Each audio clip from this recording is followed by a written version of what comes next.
Subscribe now and press the bell icon. Never miss an update. बोलिए प्रेम से श्री सद्गुरु महाराज की जय। परमात्मा को सभी ढूंढना चाहते हैं और वो भी चाहते हैं कि जल्दी से जल्दी उनको ढूंढ ले। मिल तो वो तुरंत ही जाते हैं, एक पल में ही, लेकिन ढूंढने का ना तो तरीका पता है और ना ही सही जगह पता है। जब तक सही जगह नहीं पता होगी तो चीज कभी भी मिल नहीं सकती।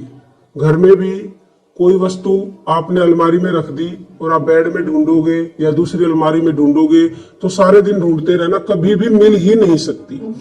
तो परमात्मा को यदि आप सही जगह पर ढूंढोगे तो वो निश्चित मिल जाएंगे। जैसे कोई भी वस्तु घर में मिल जाती है, पता हो तुरंत जाओ और उठा ली और प्रयोग कर लिया। ऐसे ही परमात्मा को लोग मंदिरों में ढूंढते हैं, मस्जिदों में, चर्च, गुरुद्वारा, जंगलों में ढूंढते हैं, पर्वतों पे ढूंढते हैं, पहाड़ों पे ढूंढते हैं, लेकिन आज तक किसी को भी परमात्मा वहां मिले नहीं है। क्यों? क्योंकि वहां उनकी जगह ही नहीं है। जहां जगह वहीं ढूंढो तो तुरंत मिलेंगे। वस्तु कहीं ढूंढे कहीं किस विद आए हाथ, वस्तु जहां ढूंढे वहां तो तुरंत ही आए हाथ, तुरंत ही वो मिल जाती है। तो परमात्मा का पहले आपको पता होना चाहिए कि कहाँ है वो। किसी आदमी के घर जाना होता है, एड्रेस पता करते हो ना पहले कि भाई ये उसका एड्रेस है, हमें वहां जाना है, तो आप चले जाते हो, नहीं तो गलियों में भटकते रहते हो, वापिस आ जाते हो। तो पहले आपको एड्रेस पता होना चाहिए, भगवान का एड्रेस क्या है। देखो भगवान जो है हम सबके भीतर ही है।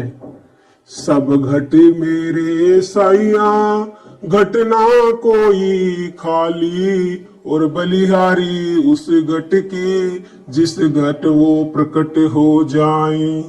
हर घट में मेरे साईं बैठे, हर घट में राम बैठे हैं, और प्रकट किसी किसी के होते हैं। जो उन्हें ढूंढता है तो वो प्रकट हो जाते हैं। हमारे भीतर भी वही शक्ति है जो परमात्मा में है, लेकिन हम जानते नहीं है।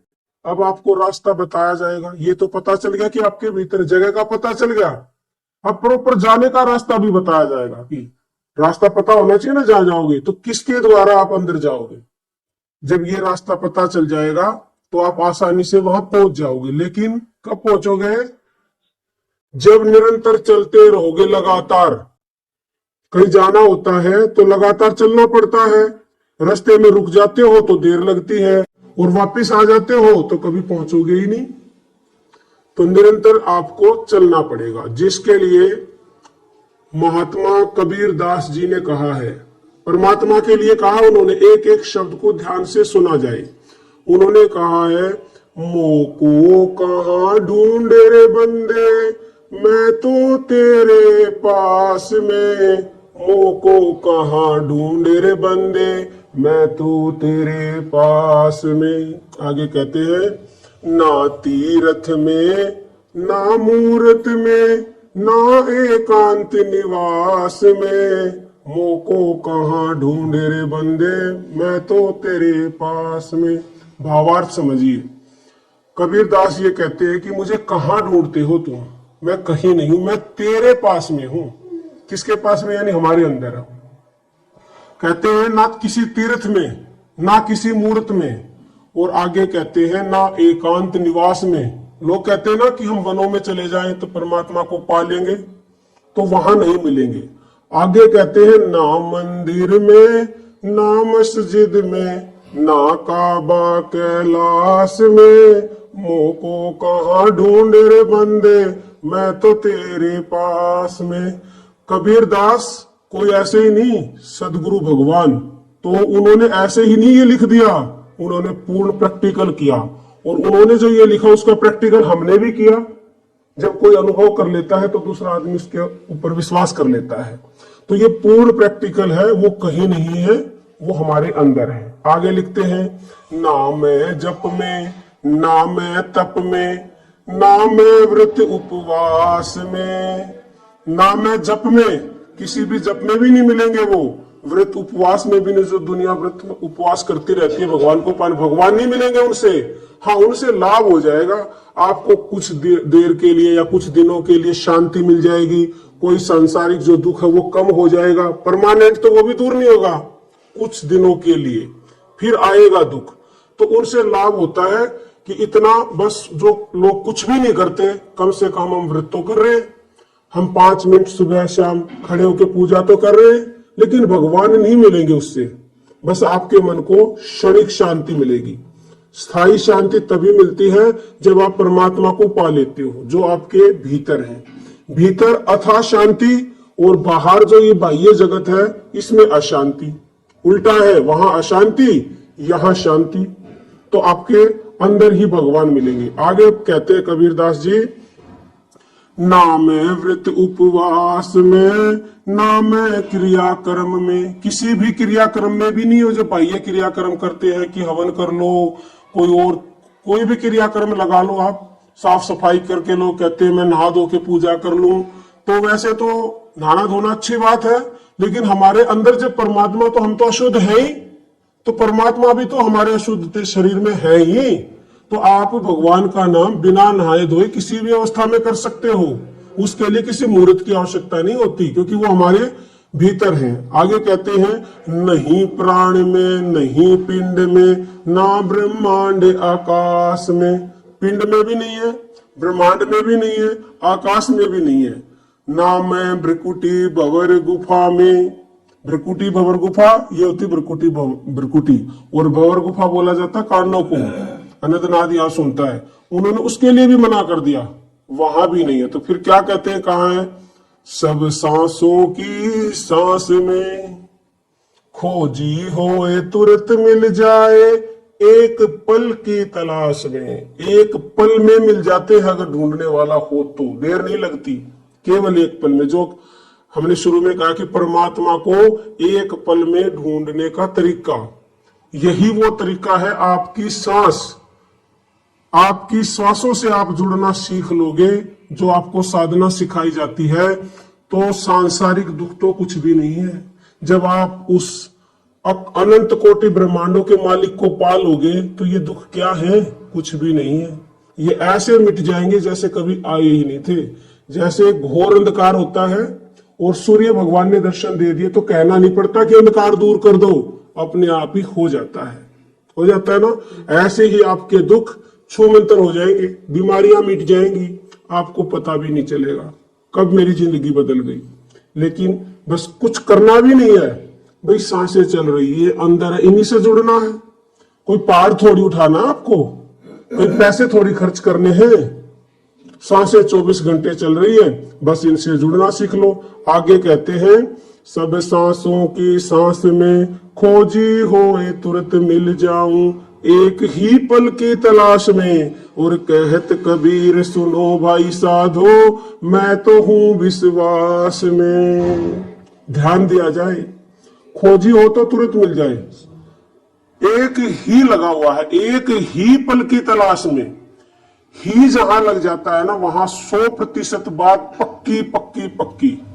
तो ये पक्की बात है कि सब सांसों की सांस में, और वो एक पल में ही मिलते हैं। लंबी सांसें लेते रहो, एक पल में ही मिलते हैं, एक पल की तलाश में। और आगे कहा कि विश्वास में हूं मैं। अगर विश्वास कोई कर ले कि वो सांसों में है, पहली बात, कोई विश्वास ही नहीं करता कि सांसों में है। अभी 3-4 दिन से आप सत्संग सुन रहे हो, आपको कितना विश्वास हुआ कि वो सांसों में है? हुआ है विश्वास? क्योंकि बिना विश्वास के कुछ नहीं होता। विश्वास आप कर लो कि हाँ परमात्मा सांसों में मिलेंगे, तो वो सांसों में है। और फिर आप जो है अपनी श्वासों से जुड़ना सीख लो। अब श्वास हमने अंदर भरी और छोड़ी। अगर किसी का मन टिक जाए और पूरा विश्वास हो जाए, तो एक श्वास में ही उसको ढूंढ सकते हो आप। ये जो आपको अभ्यास करवाया जाता है, न जाने कब आपका मन टिक जाए और कब ढूंढ लो, तो वो एक ही पल लगेगा ढूंढने में। तो अब वो आपका प्रारब्ध, आपने कभी अभ्यास ही नहीं किया। अभ्यास किया हो तो कितना भी मुश्किल प्रश्न आ जाता है, बच्चा तुरंत उसका उत्तर दे देता है। अभ्यास ही नहीं किया तो वो तो सोचेगा पता नहीं ये कहां से दे दिया, मैंने तो कभी पढ़ा ही नहीं। तो अब आपको अभ्यास करवाया जाता है हर रोज सांसों से जुड़ने का। तो आप जुड़ते रहे, तो वो पल में जाने कब आ जाएगा। वो क्योंकि अंदर है, बस उसका अनुभव करना है। जब उसका अनुभव होता है तो आपको पता चलेगा। वो चिल्ला के कहता कि हाँ, मैं ही वो राम नाम हूं जो तुम्हारे भीतर हूं, मैं ही वो सार नाम हूं जो तुम्हारे भीतर हूं। तो अभ्यास निरंतर करते रहेंगे तो अवश्य ही उस राम नाम को जान लोगे, जिसको ढूंढने में केवल एक पल लगता है, क्योंकि वो राम नाम हमारे भीतर है। जीवात्मा ने, ये जीवात्मा है और ये परमात्मा है, तो जीवात्मा ने ऐसे करवट ले रखी है, हमने राम से ऐसे करवट ले रखी है। कितनी देर लगती है करवट बदलने में? गोद में उठा लेंगे, पर्दा है, बस पर्दा हटाने में कितनी देर लगती है? एक पर्दा है, पर्दा जो उठ गया तो भेद खुल जाएगा। पर्दा उठा लो और जान लो उस राम नाम को। और ऐसे भटकते रहोगे इधर उधर तो कभी भी ना राम नाम को जान पाओगे और ना ही सुख शांति मिलेगी। भाई कितनी शर्म की बात है कि राम हमारे भीतर, चीज हमारी, और हम जानते ही नहीं। खजाना घर में, और अथाह खजाना, इतना खजाना है कि सारी जिंदगी भी आप उड़ाते रहोगे ना तो भी समाप्त नहीं होगा। अब समुद्र है, उसमें से कितना ही पानी निकाल लो, समुद्र खत्म थोड़ी होता है। तो अथाह खजाना आपके भीतर। ऊपर सो जाते हैं, घर में खजाना है, ऊपर सो में पता ही नहीं, गरीबी में जीवन बिताते हैं लोग। तो उस राम नाम को जानने का ये ही सर्वोत्तम साधन है, आपकी सांस। सांसों के द्वारा ही राम नाम को जाना जाएगा, क्योंकि श्वास ही अंदर जाती है। और जिसके लिए कबीरदास ने ये भी दोहा लिखा कि कस्तूरी कुंडल बसे मृग ढूंढे बन माही, ऐसे घट घट राम है जिन्हें दुनिया जानत नाही। सबके घट में राम है, सबके घट में, लेकिन हिरण जैसे नहीं जानता कि उसकी नाभि में कस्तूरी है, खाली सुगंध लेता है।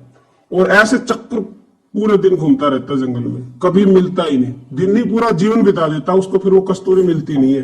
तो हम भी अभागे कि हमारे अंदर, हमारे घट में, आप समझते हैं घट क्या होता है?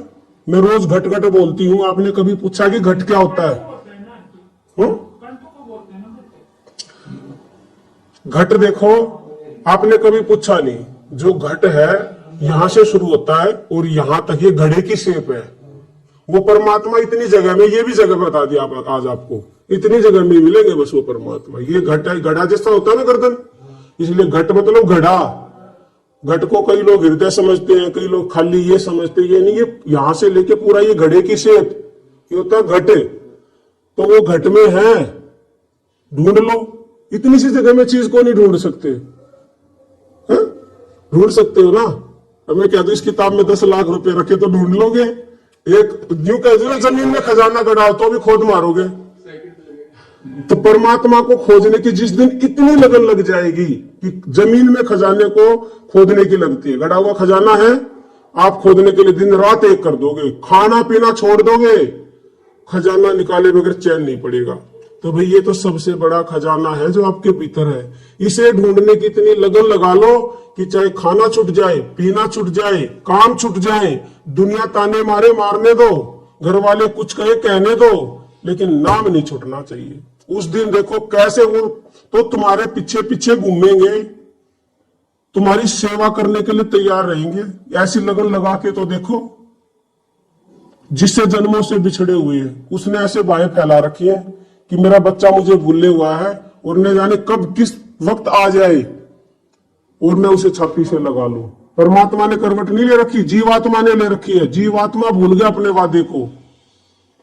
चाहता तो है जीव उससे मिलना, लेकिन ये जो माया है ना, इसने इतना भ्रमित कर दिया उसको कि उसे इसी में सुख नजर आता है, और वास्तव में ये सुख नहीं। आप सब जानते हो, किसी को भी स्थायी सुख यहां हो तो मुझे बता दो, किसी एक को भी कभी जीवन में दुख ना हो, चिंता ना हो, गुस्सा ना उठता हो, बता दो हो तो।